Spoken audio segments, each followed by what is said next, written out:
Hi there, my name's Tony. I live and work in and around the Grantham area. Home is on Goodby Hill Foot. The kids are schooled in the area. We socialise, we shop, we play. It's our home. I've been wanting to make use of my time, of which I've got plenty of as we speak. And I wanted to speak to some of what I would consider to be the great and good of our wonderful town. Today I'm with Wade Rowlett, originally from Plymouth, but been able to call Grantham home since he was a junior school child. Went to sixth form at King's School, on to college, qualifying as a surveyor, also a local radio presenter, stroke celebrity, and an award-winning businessman who also went on to chair the Grantham Business Club. Hi Wade, how are you? I'm doing very well. Now, never normally do this, Tony. Minor correction, but a humorous edge to it. I was educated at the King's School, but I was one of the first of the few to be invited not to join the sixth form. They dispatched when I was 16 out into... Well, there you go. There's your claim to fame, eh? Yeah, absolutely. And recently, it's quite funny. I've just been back in the school.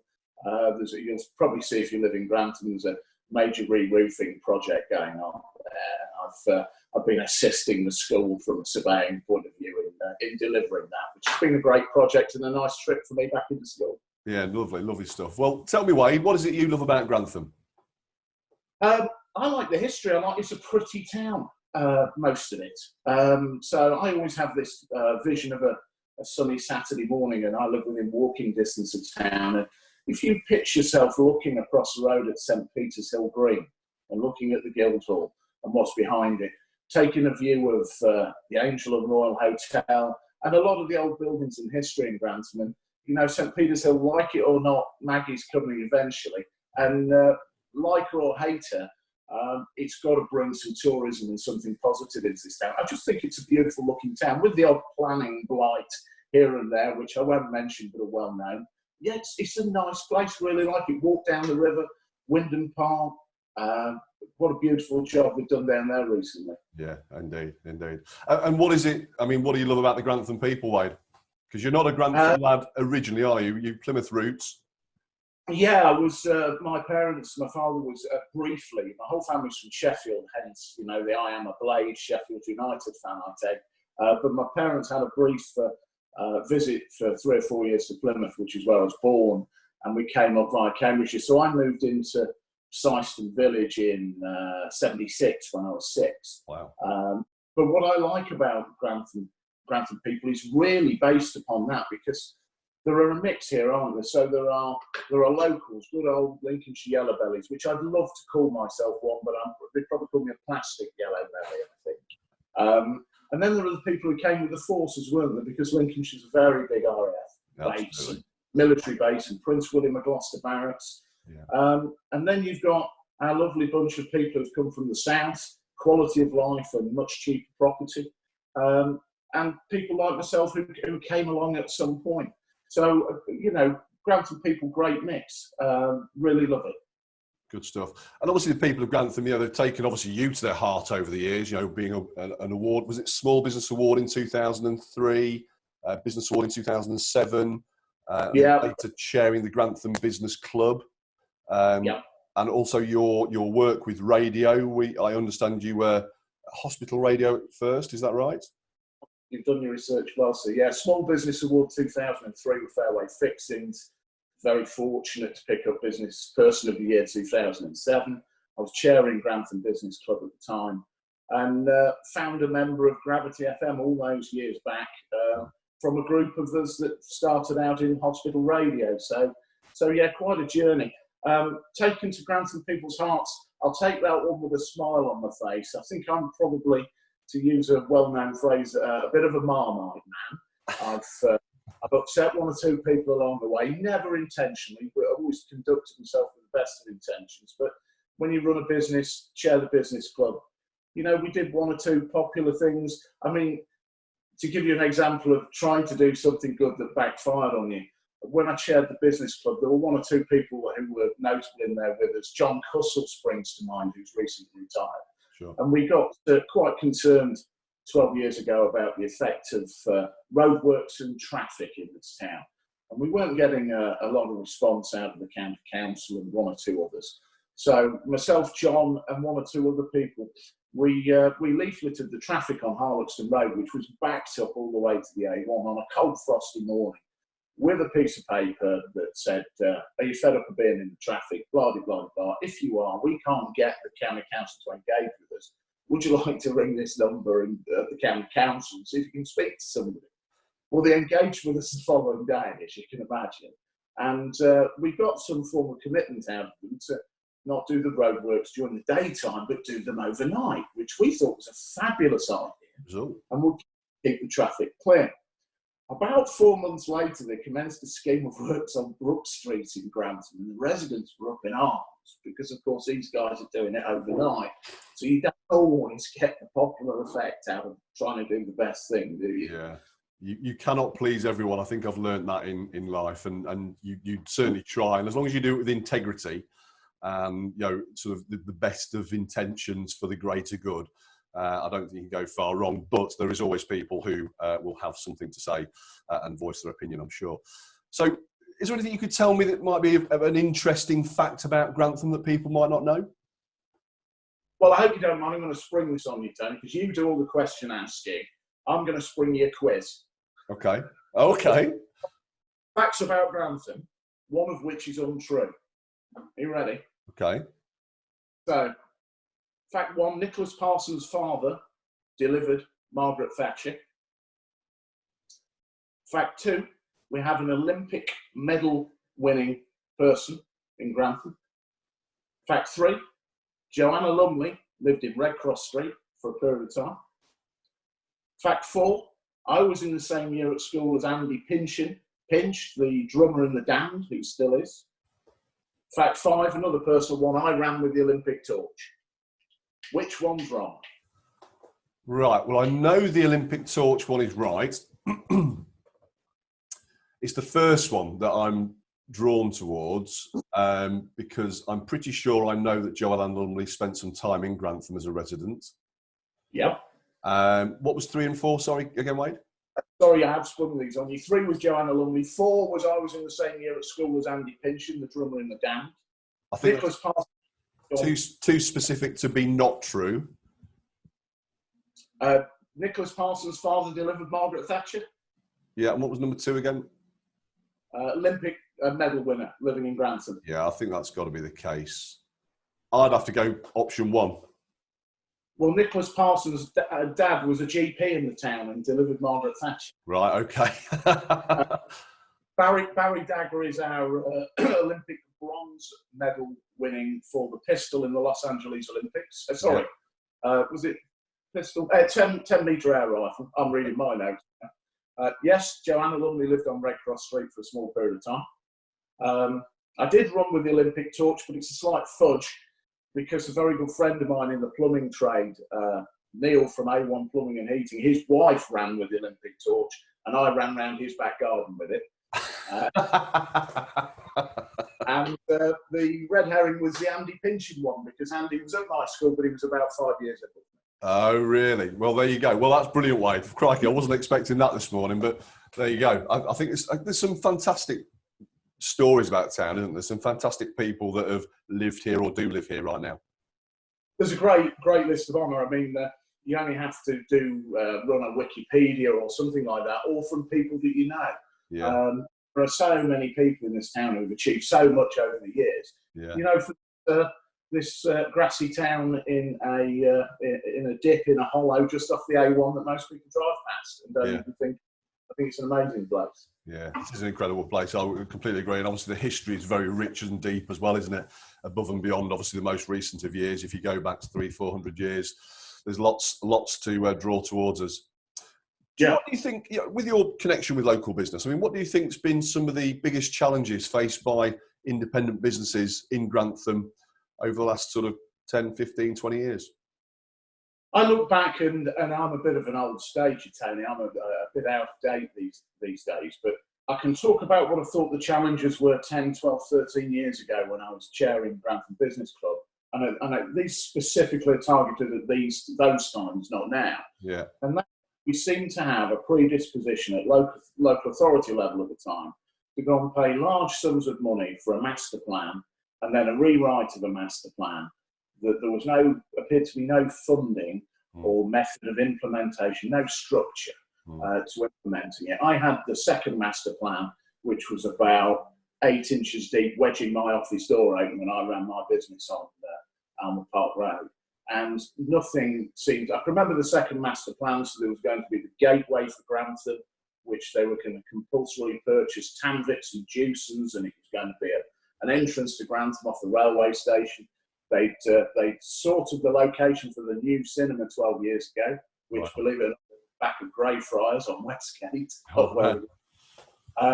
And lots of great ideas, and nothing got done. And then, obviously, I was quite involved in that point, and now I sort of take an overview, just a personal interest looking at it.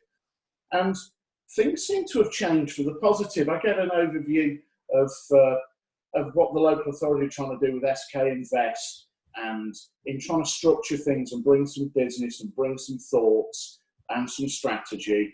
And you look at some of the things now, Gravity Fields Festival, various initiatives like that. And I know there's a lot of room for criticism and people to say certain things. And maybe, Tony, it's because I'm not as closely involved. But as an overview, it seems positive. It looks positive. It seems to be coming. Albeit we're now 12 years down the line from when my maximum frustrations were about. A lot of challenges there. You know, we can talk about things that the local authority can't have a huge amount of involvement in, which is we've got a lot of empty shops. We seem to lack that plethora of independent retailers in this town. And that's not for the want of people trying. No, it's not. That's not the lack of desire, but the comparison is always Newark, isn't it? You wander around in Newark, similar town to us, and you look at the independent retail offer and what it is. It can't be about our businesses. It must be about something else, surely.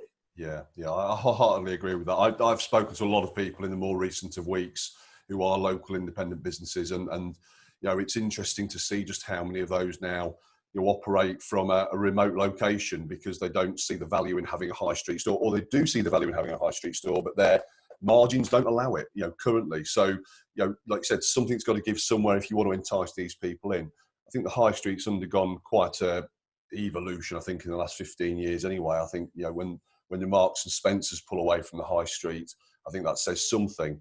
And, for a period of time, Marks and Spencers, the old Burton store, and what used to be Greenwood's on the corner were all empty. They're now all occupied by varying different trades. But I think that the high street's probably become more of a social hub, hasn't it? I think, really, if you sort of look at the cafe culture, there's a selection of bars that are down there now, and it's probably just going through a bit of an evolution process, do you think? Yeah, I think it is, and it's becoming more of a leisure offering than it is of a retail offering. Now, I don't work in leisure or in retail, as you know, I'm a chartered surveyor, but I sort of see it from a commercial point of view. And I very much enjoy that. It's nice to be able to walk into towns I'm fortunate enough to do. And I've always had this premise about trying to spend my money with my family's pound with an independent retailer rather than a national. There are we do have one or two chain restaurants. We have quite a few independents. There's always a place close to my heart for a good pint or a glass of wine and some very good food. And if that's the evolution of the high street, one of the things I think might be interesting is that people in the current situation may be realising more and more that some of them can ply their trade from home. I certainly do that. I used to have an office in town. I don't. I work from an office at home there. Now, that's not going to affect your restaurateur and that sort of thing. But one of the positives I see happening at the moment, which I really like, is that the food outlets who obviously can't let people in to eat, that people are taking the mantle up and ordering from them and having it delivered. Our household has changed. We have our fish delivered, our meat delivered, our fruit and vegetables delivered, trying to avoid going out as much as we can. And of course, the magic moment this last week was managing to get the brewery to deliver this week. That went very well, just behind me somewhere. I can see. That looks amazing. It's quite teasing. It's 20 past 10 in the morning, and I'm getting quite thirsty. Yes, I'll name drop. I will do if I can remember the name, which I can't. It'll Gazette Brewery, who were the old Aldershills. And the other name drop I'll give you is Brewster's, quite like their IPA, well recommended. Noticed it is still sealed. It's not an empty one from last night or currently on the go. So, I mean, is there anything you would change about Grantham? What would you keep the same? I think the change has got to come, and I'm going to mention 2 words: Grantham Hospital. Subject very, very close to everybody's heart. I was involved in the original campaign going back 15 years.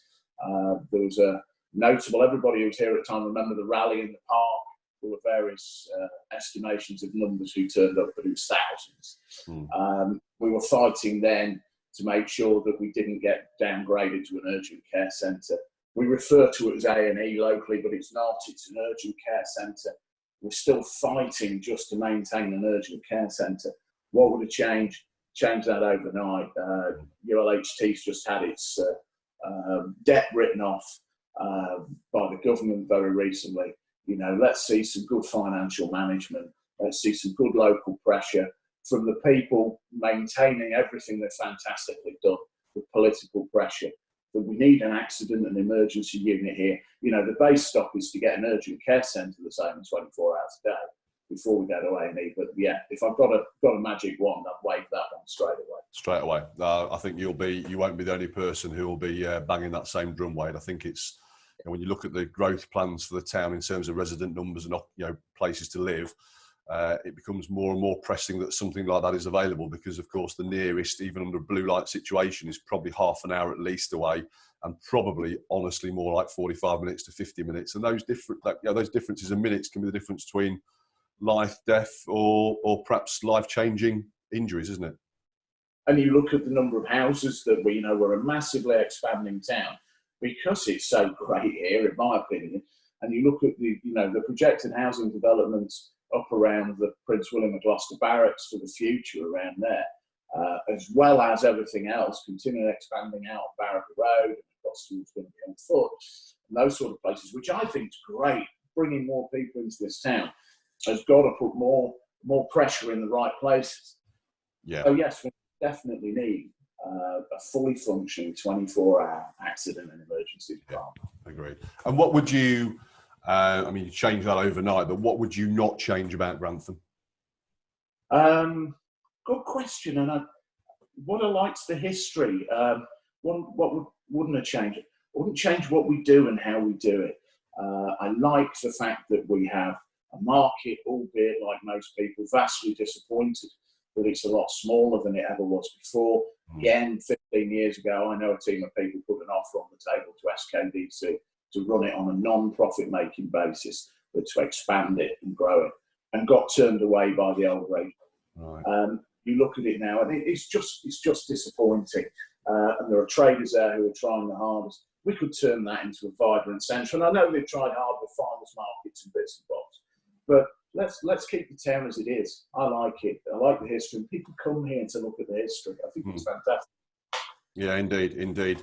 And if you could give me one word, Wade, to describe the people of Grantham, what would that word be as a plastic yellow belly? Yeah, thank you. Yeah, my new label. Caroline and I talked long and hard about this one, and I think there's one good word, and that's eclectic. I think we're an eclectic bunch. Yeah, mixed group of people who bond together cohesively to produce what we have. And there's a lot of people knocked Grantham over the years, and I know you're a very fine advocate of Grantham. I always have been, and there are many people that are. There's some people who are a bit easy to knock it. Let's appreciate what's good and great, and let's continue being eclectic. Eh?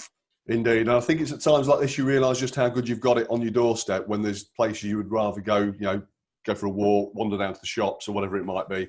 Times like this where you've taken your freedom for granted, you sort of appreciate just how good we've got it on our doorstep, don't we? Yeah, I've been fortunate enough to travel a lot in the last 10 years, and I've been all over the world to all sorts of places, and yet at the start of this, decided I needed to structure my days a little. I couldn't just float along, and one of the things we decided, like most other people, is to go out and walk or run or whatever. And one of the things that struck me was I walked around an area of Grantham, and I've lived here 44 years this year, and I walked around an area of Grantham on a particular walk I've never done. And so you've been all over the place, and then you come back and go, I've never walked down there, I'm going to go and have a look down there. Yeah, amazing. So a little bit of a teaser question now. You know, once this is all passed and the storm clouds are moved on, and we're able to go out about our normal business, what's your ideal day going to look like? Where will you go? Who will you see? What will you do? Yeah, structured. I think people will generally go back to what they love or they enjoy. There's either been restricted stunts or they couldn't do. So you'll have seen from my social media presence, one of the things I love to do, my de-stress, is I bake bread. It's pretty simple. I've done it for some years, badly. And I fortunately, a year last Christmas, Caroline bought me a baking lesson with a private baking tutor. And he came to the house for the day. He's a guy called Rowlett. He has a business in Grantham called Lovely Loads. He's an absolutely terrific guy, full of personality, and his skills are amazing. He's a time-served baker, taught for close to 20 years, and he came along, and it's a busy, hard time. Always enjoy that as well. I've nipped, obviously, via Brewster's Brewery to pick some more of their Virago IPA up. Lovely drop. Good. I know Ancaster Butchers have already had a mention, but they have kept people going and provided an awesome service through some challenging circumstances. Yeah. I have a bit of fillet steak out of there on the way home. And I need to take my car to T2 on Springfield Road, Spike and Helen up there, because I'm actually out of MOT, but I'm legal. You're legal, yeah, you're legal. So sounds fantastic, Wade. What would you do after you've got the car back, hopefully with no big bill for your MOT? Yeah, probably wipe my brow and be pleased.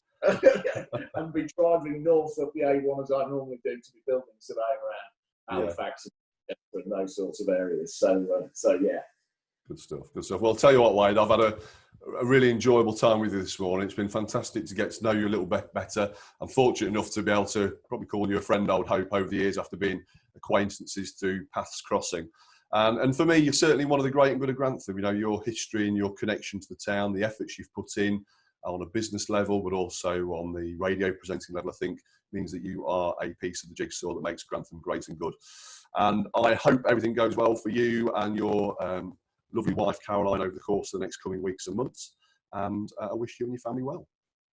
Thank you, Tony. It's been a lovely opportunity to have a chat with you. I think what you're doing and putting out here is fantastic, not just for spreading the word about Grantham, but for people's morale as well. And I know you're doing it out of the goodness of your own heart and because you all believe in the passion of Grantham. So perhaps somebody ought to flip the tables and interview you as well. Oh, goodness me. That would be a nerve-wracking experience, I'm sure, for me. Well, thank you, Wade. Like I said, I hope you keep safe, and I look forward to speaking to you at some point soon. Thank you. Lovely to spend some time with you, Tony. Stay safe. Cheerio.